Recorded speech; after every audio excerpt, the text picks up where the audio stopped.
So we know that a lot of people out there might not be having the best day because their pets are feeling a little under the weather at the moment, or maybe going through something really serious. And I think there's a reason why we know we are very emotionally invested in our pets, but there's a reason why there's so many like TV dramas, movies, books written about vets, because Dr. Dolittle. Yeah, Dr. Dolittle for what?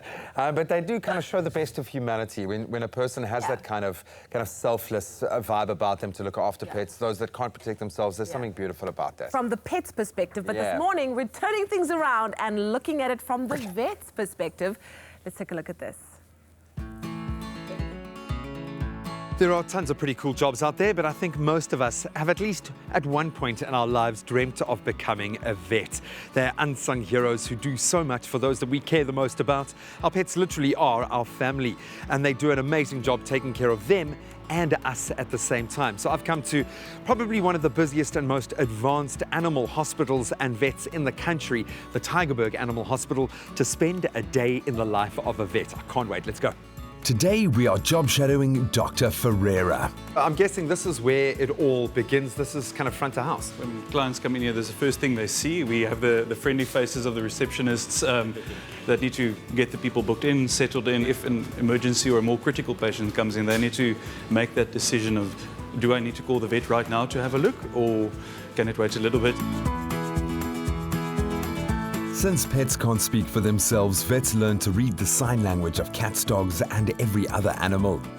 As a consulting veterinarian, we've got different roles, which I'll show you guys later, but one of the important decisions that we need to make in a 15-minute consult is, does this pet need to stay here? Does it need to be admitted for a procedure?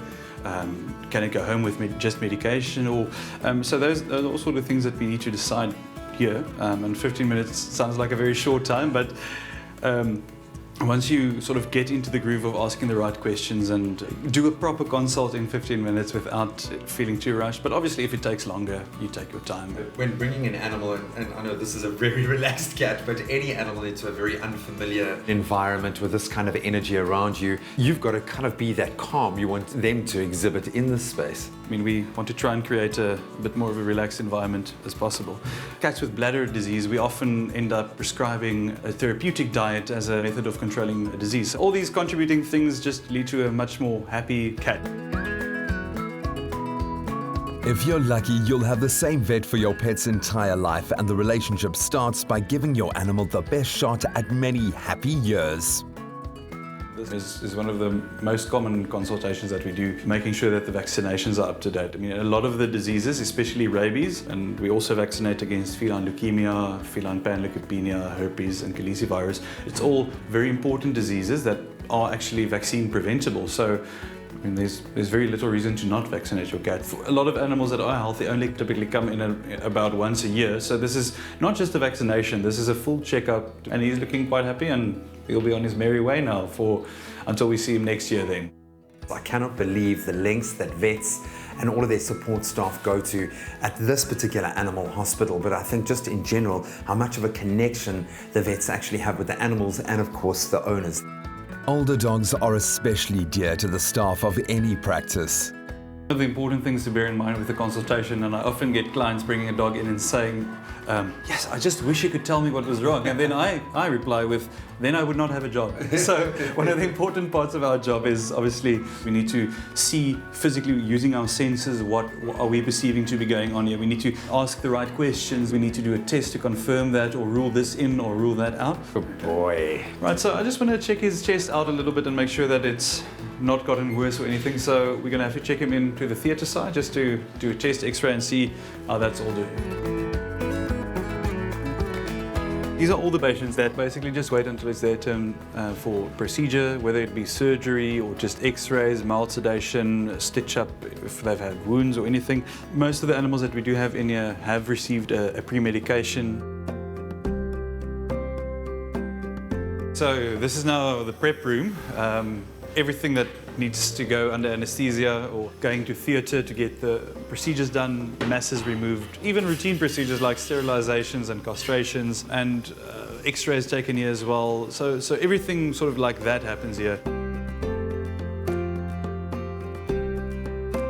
You don't often see or hear about a dog going to the dentist, but the Tygerberg Animal Hospital are one of the few that have an actual dentist on call. We're about to see veterinary science in a whole new light. Some amazing stuff. They had a stainless steel crown that they put on a dog's canine the other day that had broken, so that dog had a bit more gangster swag after that. So, but they're doing fantastic work, yes. Veterinary science is also becoming more specialized as well, not to the extent that human medicine is at this point, but we're definitely doing a lot of we're getting more specialized. So, I mean, you've got your oncologists, your internal medicine specialists, your surgeon specialists, dental specialists. So it's really great to see this in action. So over here now, this is the hospital. So this is all the patients that end up having to stay overnight because we are a 24-hour facility. So luckily we've got different shifts. That really makes life easier and making sure that we don't crash and burn from exhaustion. So ensuring that we are well rested and we deliver the best possible level of service that we can. Yeah, so look, definitely one of the best parts of my job in the afternoon when you're the hospital vet is definitely sending patients home. If you can, there's few things that sort of get my happiness flowing, like having a dog with a tail wagging, realizing, look, here's my dad, mom coming to pick me up. When we send them home, that makes it worthwhile in the end. It's really, it needs to be a very well-oiled machine, and thankfully over here it is. The best part about this whole day is seeing the level of empathy that everyone has for each other in a work sense, and for the unbelievable care that they have for the animals that come into this incredible facility. What an eye-opener. Oh, and then we have it. Full circle, we're back in our bustling reception. Buddy, you have the most amazing job. You have incredible colleagues, an unbelievable facility. Maybe we can leave one parting shot. Why should someone become a vet? Look, I mean, if I had to give sort of one sentence, I would say, look, I mean, if you like helping animals, helping people, and if you like understanding how things work and why things work, a good combination of people skills, animal skills, and science. I mean, I get an immense reward out of my job, and I mean, yes, like with any other job, it has its ups and downs. It's definitely not just a long walk on the beach every day, but I mean, yesterday I was covered in 5 amazing dogs that came in for their vaccinations, and I mean, that really does tend to make you feel quite happy. Doc, what an absolute pleasure. This has been really kind of conscious expanding to see how much you guys have to handle here in this hospital. It's a vet, it's a hospital, it's an amazing place looking after people and animals. Buddy, get back to work.